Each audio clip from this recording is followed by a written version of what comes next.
Hello बच्चों। तो आज हमारा चलेगा न्यूटन्स लॉ ऑफ ग्रेविटेशन से रिलेटेड क्वेश्चंस और वो बहुत ही इंपॉर्टेंट होंगे। थोड़ा सा बेसिक क्वेश्चंस होंगे आज। तो बेसिक क्वेश्चंस को आप बड़े जो जो बच्चे जो है ऑलरेडी पढ़ चुके हैं उसको थोड़ा फास्ट देख लें, और जो लोग जो है अभी इनिशियल स्टेज पे हैं तो वो इसको पूरा ही देखें। और जो भी क्वेश्चन मैं आपके सामने पुटअप करूं वो क्वेश्चन जो है पहले आप अपने आप से करने की कोशिश करें एंड देन उसको मतलब जो है यहाँ पे देख लें। ठीक है, तो वीडियो को पॉज करके आप क्वेश्चन को देखिए। तो आपके सामने पहला क्वेश्चन आपको दिख रहा होगा कि वो कुछ इस प्रकार से है। The force between to masses is capital F. What will be the new force between them if the distance between them become half? आधी हो जाए। तो वो बोल रहा है, देखो पहला क्वेश्चन क्या है कि हमारे पास दो मासेस दिए हुए हैं, one is your m1 and another one is your m2।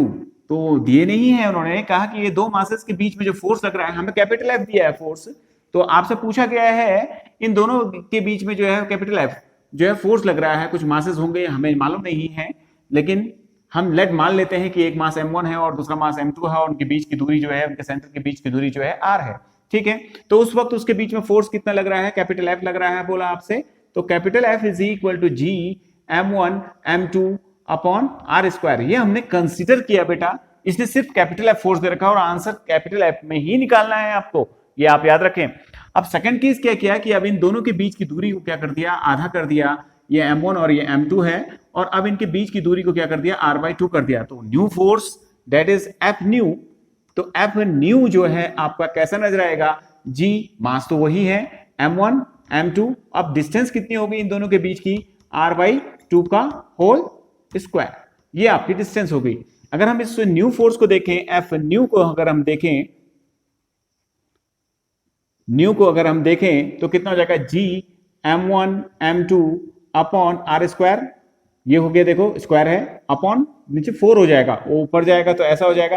ध्यान से देखो, G m1 m2 upon R square, G m1 m2 upon R square is your F। सो F new is equal to कितना हो जाएगा, 4 टाइम्स ऑफ कैपिटल F, यानी कि force बढ़ जाएगा। और जाहिर सी बात है यार कि इनके बीच की डिस्टेंस अगर हम कम कर देंगे तो फोर्स तो बढ़ना ही है। ठीक है, तो अब सेकंड क्वेश्चन जो आपकी स्क्रीन पे दिख रहा है वो आप देखिए। The force between two identical object is capital F if 1/3 mass of the one object is transfer to the other, find new force between them. तो कहने का मतलब क्या है कि दो आइडेंटिकल ऑब्जेक्ट हैं आपके पास, उनके बीच में कुछ कैपिटल F फोर्स लग रहा है, और इसमें से जो है 1/3 मास जो है, एक मास से जो है दूसरे मास को यदि अगर हम ट्रांसफर कर दें तो उस केस में, उस पर्टिकुलर केस में उनके बीच में कितना फोर्स होगा। तो क्वेश्चन है कि आपके पास दो आइडेंटिकल ऑब्जेक्ट हैं, तो दोनों का मास क्या होगा, mm मान लेते हैं, और इन दोनों के बीच में अभी फोर्स कितना लग रहा है, F लग रहा है। तो F इज इक्वल टू कितना हो जाएगा, G ध्यान से देखिए, G m that is m square upon कितना हो जाएगा, r square, वेराज the distance between their centre. ठीक है, ये हो गया। नाउ अब क्या कर रहे हैं, इस मास से इसमें जो है 1/3 मास जो है ट्रांसफर कर दे रहे हैं। तो अब देखते हैं नया फोर्स कैसा नजर आता है। ठीक है, तो इससे इसको ट्रांसफर करेंगे तो मास, न्यू मास ऑफ दिस, ये बी वाले को देख लेते हैं, और ये ए वाला है। तो जो न्यू मास जो है बी पे जो है वो कितना हो जाएगा, तो ये जो है m तो उसके पास ऑलरेडी था, प्लस इसमें से 1/3 निकाल दिया।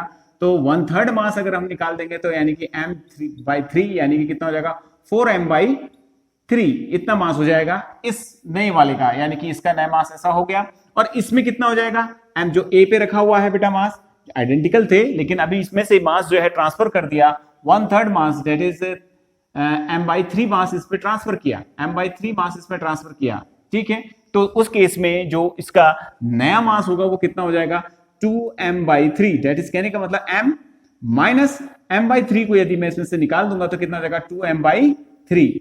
तो अब जो नया फोर्स इसके बीच में एग्जिस्ट करेगा वो कितना होगा, ये जो अब नए मासेस हो गए, देखो एक मास हो गया आपका 2m/3 और दूसरा मास हो गया 4m/3, ये हो गया। अब नया फोर्स निकालते हैं, डिस्टेंस उतनी ही है, तो नया force F dash is equal to कितना हो जाएगा, G mass of first that is 2m/3। ठीक है, दूसरे का मास कितना है, 4m/3। ठीक है, अपॉन r स्क्वायर। अगर हम इसको ध्यान से देखें तो ये कितना हो जाएगा, 8, उसको ऊपर देखें तो 4 2 8 upon 9 g mm that is m square upon r square. तो ये अगर इस ध्यान से देखें तो ये तो जो है कैपिटल F है, तो आंसर देखो कैपिटल F के फॉर्म में आपने निकाल लिया, तो कितना हो जाएगा 8/9f, यानी कि इतना फोर्स हो जाएगा। तो क्वेश्चन को आप समझे होंगे कि क्वेश्चन में ये कह रहा है आपसे कि यदि दो आइडेंटिकल मासेस हैं, उनके बीच में जो है कैपिटल F फोर्स आपका लग रहा है, तो यदि हम एक मास से किसी एक मास से जो है 1/3 मास जो है दूसरे में अगर ट्रांसफर कर दें, तो उस केस में जो है उसमें लगने वाला जो फोर्स है, नया फोर्स, वो कितना होगा, ये हमारे सामने ये वाला क्वेश्चन हो गया। अब हम जो है थर्ड क्वेश्चन कर रहे हैं। थर्ड क्वेश्चन आपके सामने आपके स्क्रीन पे दिख रहा होगा। तो a mass of m kg and another mass of 4 m kg are placed at a distance d from each other. Where should a mass m not be placed on the line joining the masses so that the net force acting on m not be 0? m not पे जो लगने वाला जो net force है वो कितना हो जाए, आपका 0 हो जाए, ऐसा आपसे बोल रहा है। ठीक है, तो आपको दो मासेस दिए हैं, one is your m and one is your 4m। एक मास दे रखा है आपको m और दूसरा मास आपको 4m प्रोवाइड कर रखा है, and the distance between them कितना दे रखा है, आपको d दे रखा है। ठीक है, और आपसे बोला गया कि m नॉट को किधर पे रखें कि इस m नॉट पे लगने वाला जो नेट फोर्स है वो कितना हो जाए, आपका 0 हो जाए। ठीक है, तो ये d डिस्टेंस पे सेपरेट है। आपको ये बोला गया है कि माना कि इस m नॉट को कहां रखें, तो m नॉट को माना यहां पे रखें, तो यहां पे आपने रखा, इन दोनों के बीच की अभी दूरी कितनी है, आपकी d है। माना इस वाले मास से जो है, इस a मास से इसको जो है x दूरी पर रखा, तो ये वाली दूरी कितनी हो जाएगी बेटा, क्योंकि डिस्टेंस भी हमें चाहिए होती है, तो d माइनस x दूरी पर है ये। ठीक है, तो अब पहले इस मास से इस पे फोर्स लगाते हैं, माना इसको O कर लेते हैं यहाँ पे, तो O पॉइंट पे हमने रखा हुआ है, तो the force on O O पे किसके द्वारा, A के द्वारा, इज इक्वल टू कितना हो जाएगा 1/4 sorry g mass of first that is m, दूसरा कितना हो जाएगा m naught upon distance between them that is x square. ये हो गया आपका। The direction of this force कैसा होगा, ये ऑलवेज अट्रैक्टिव होता है, तो इस दिशा में होगा, देखो x F OA the force on O by A, ये इस दिशा में होगा, तो इसकी दिशा कहां की ओर है, देखो नेगेटिव x दिशा में है। नेगेटिव x को कैसे दिखाते हो, माइनस, मैं डायरेक्ट वेक्टर का थोड़ा सा कंसेप्ट डाल दे रहा हूं बेटा, वैसे आप वैसे भी कर सकते थे इसको, कोई इश्यू नहीं है। दूसरा, in the same manner the force exerted by this mass on this, that is, इसको बी पॉइंट मान लेते हैं, द फोर्स ऑन O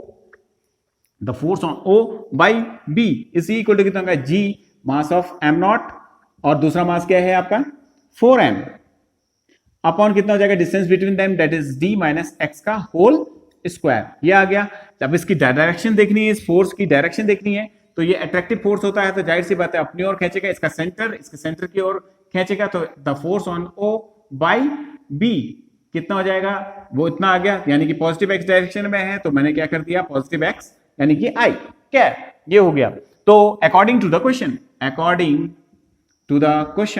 क्या कह रहा है, ध्यान से देखिए, इन दोनों का नेट फोर्स, यानी कि नेट फोर्स इस पे कहां पे, इस मास को m नॉट को रखें कि इसमें नेट फोर्स क्या हो, आपका 0, यानी कि adding these two must be equal to 0, the vector sum of these two must be equal to क्या होना चाहिए, 0, that is FOA plus FOB must be equal to 0।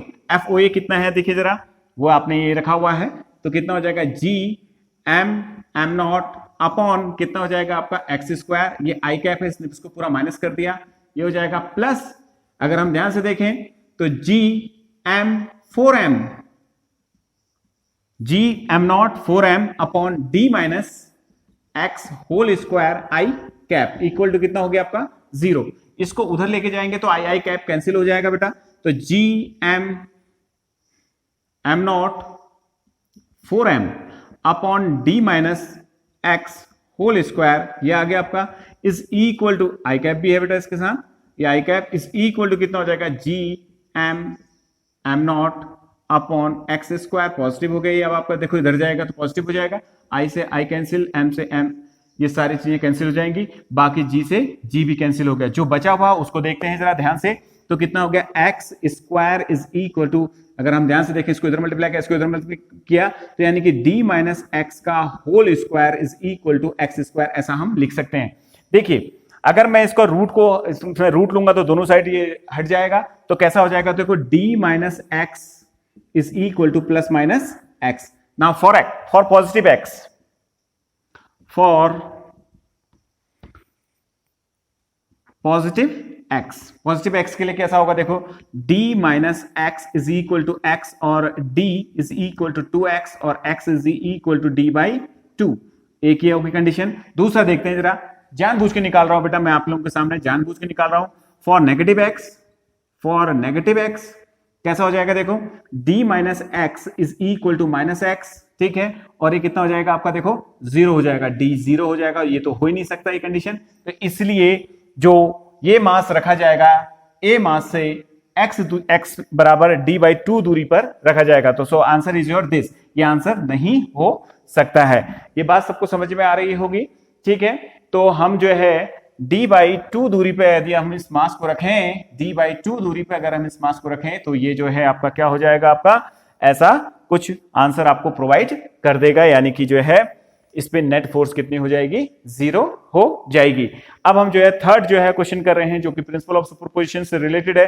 ये भी प्रिंसिपल ऑफ सुपरपोजिशन का सबसे सिंपल न्यूमेरिकल था। तो अब देखो नेक्स्ट क्वेश्चन आपके सामने आपको दिख रहा होगा स्क्रीन पे। 4 particles of masses 2m each are placed at the 4 corners of a square of edge a, small a. Find the gravitational force on any one of the particle. इसमें से किसी भी पार्टिकल पे आप फोर्स निकाल दीजिए। तो आपको दिया गया है कि जो है 4 आइडेंटिकल मासेस जो हैं आपके जो हैं स्क्वायर के कोने में रखे गए हैं, और उस स्क्वायर की जो है एड्ज लेंथ जो है आपकी स्मॉल a प्रोवाइड की गई है। तो आपसे बोला गया कि उनमें से किसी एक पे नेट फोर्स आप निकाल दीजिए, नेट ग्रेविटेशनल फोर्स आप उसमें निकाल दीजिए। तो मैंने एक फिगर बना दिया, यहाँ पे भी मास m है और यहाँ पे भी मास m है और यहाँ पे भी m, ये सॉरी 2m मास है शायद, तो 2m मास है सॉरी। तो 2m मास आपको प्रोवाइड किया गया है, ये 2m मास यहाँ पे भी रखा गया है, 2m मास रखा गया है, और इनके बीच की एड्स की दूरी जो है कितनी दे रखी है, a दे रखी है। तो माने इस पॉइंट का नाम कितना है, इस ये जो मैं यहाँ पे आपका कर रहा हूँ, ये 2m है, तो ये a b इसका कुछ नाम रख लेते हैं बेटा, c और d, इस स्क्वायर का नाम मैंने रख लिया, और ये 2m है। तो हम निकालना चाह रहे हैं, इस पे निकालते हैं बेटा, इस वाले पे फोर्स निकालते हैं। तो उसके लिए मुझे ये वाली डिस्टेंस भी चाहिए होगी। तो ये डिस्टेंस कितनी होगी, a square plus a square, यानी कि 2a स्क्वायर होगा, यानी कि अंडर रूट 2a इसकी ये वाली लेंथ होगी, ठीक है। तो अब हम इस पे सारे फोर्सेस निकालते हैं। The force on d by a is equal to कितना होगा, देखो जरा ध्यान से देखो, the force on d by a कितना होगा, वो किस, अभी मैं इसमें डायरेक्शन जस्ट वैसे ही लूंगा बेटा। The force on d by a is equal to कितना हो गया, 1/4 pi F, sorry g mass of this that is 2m into 2m upon distance between them that is a square, which is equal to कितना हो जाएगा, g4m square upon a square. इसकी direction कहां की ओर होगी, d to a होगी, देखो ऐसे करके खींच रहा होगा, ऐसे करके। The force on d by a इस दिशा में है, यानी कि d to a है इसकी direction. In the same manner the force on, इस पे निकाल रहा हूं, किसी भी पे भी निकाल सकते हैं बेटा, इस पे भी निकाल सकते हैं, वो बोला किसी भी एक पे निकाल दीजिए, मैं इस पे निकाल रहा हूं, ठीक है, मुझे ये पसंद आ रहा है तो मैं इस पे निकाल ले रहा हूं। तो आप लोग भी देख लीजिए, सब पे आंसर वैसे ही आना है इसका, ठीक है।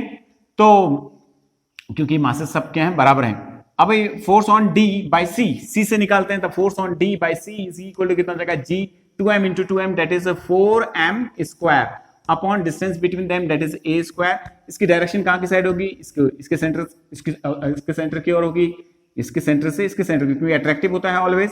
The force on d by c, ये आ गया, ठीक है।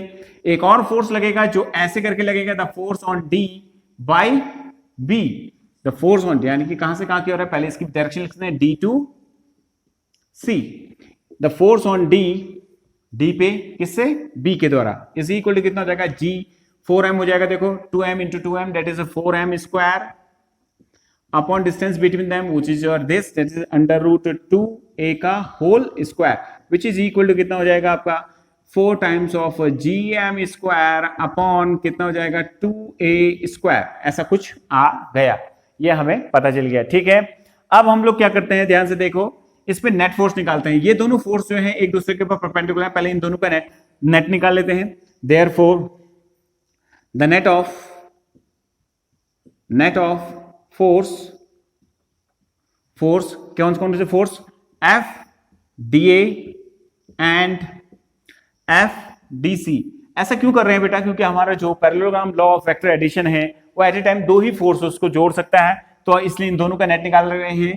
तो let it be F dash, वो कितना है, एफ डैश है, और वो कितना हो जाएगा आपका F D A square plus F D C square plus 2 times of F D C cos 90 degree. क्यों किया 90 बेटा, इन दोनों के बीच में एंगल कितना है, 90 डिग्री है, ये आपको लोगों को दिख रहा होगा 90 डिग्री एंगल है, तो ये तो 0 हो गया। तो F D A F D C दोनों के मैग्नीट्यूड वाइज क्या है, इक्वल है। देखो ये दिख रहा होगा आपको, ये दोनों के मैग्नीट्यूड क्या है, एफ डी ए और डी सी क्या है, इक्वल है। तो ये 2 टाइम्स हो जाएगा under root 2 times of F D A square, इस विच इज इक्वल टू कितना हो जाएगा, अंडर रूट 2, और ये इसका क्या आ जाएगा F D A which is equal to under root 2, F D A is your कितना है बेटा, जी टाइम्स डी ए को देखो, G times 4 M square upon A square. इसकी डायरेक्शन कहां से कहां की ओर होगी, देखो बेटा डी से बी की साइड। क्यों होगी, ध्यान से देखो जा, एक फोर्स ऐसे करके खींच रहा है, एक फोर्स इस साइड की ओर खींच रहा है, तो जाहिर से दोनों फोर्स बराबर मैग्नीट्यूड के हैं। मेरे को 2 बच्चे खींच रहे हैं ऐसे करके 90 डिग्री के एंगल पे, और दोनों बच्चों की जो है फोर्सेस सेम है, तो जाहिर सी बात है ना तो मैं इस बच्चे की साइड जा सकता हूं ना इस बच्चे की साइड, तो कहां की साइड जाऊंगा, बीच की साइड जाऊंगा। फील आ रहा होगा आपको ऐसा कुछ, ठीक है, तो ये बीच की साइड होगा, तो यानी कि एफ डैश भी इसी दिशा में है, ठीक है, यानी किस दिशा में है, यानी कि डी टू बी डायरेक्शन में है। तो therefore total net force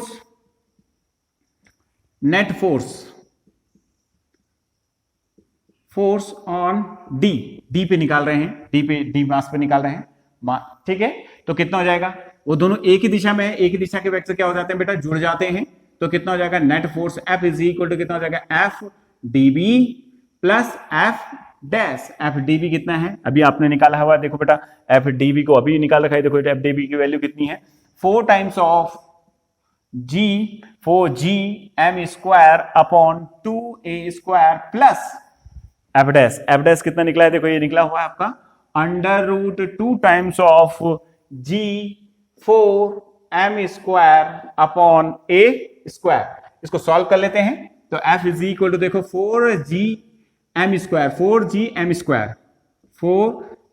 m square को मैंने कॉमन निकाल लिया, ए स्क्वायर को भी मैंने कॉमन निकाल लिया, अंदर जो बचा हुआ है देखो यहाँ पे कितना बचा हुआ है आपका 1/2 प्लस अंडर रूट 2, इतना, ये आपका आंसर हो गया। और इसकी डायरेक्शन कहां से कहां की ओर है, that is D to B हो रही है। तो इस प्रकार से देखा होगा बेटा आपने, ये इसमें प्रिंसिपल ऑफ सुपरपोजिशन का यूज किया। प्रिंसिपल ऑफ सुपरपोजिशन का यूज करने का मतलब क्या है कि बेटा हमने इसको वेक्टर सम किया, कहने का मतलब वेक्टर सम किया, यानी कि आपका parallelogram law of vector addition की इसमें मदद ली। तो इस प्रकार से आपने आज ये 4 क्वेश्चन किए। अभी इसके नेक्स्ट क्वेश्चन हम और कुछ और भी करेंगे इसमें। तो आज के लिए इतना ही। Okay, bye, take care.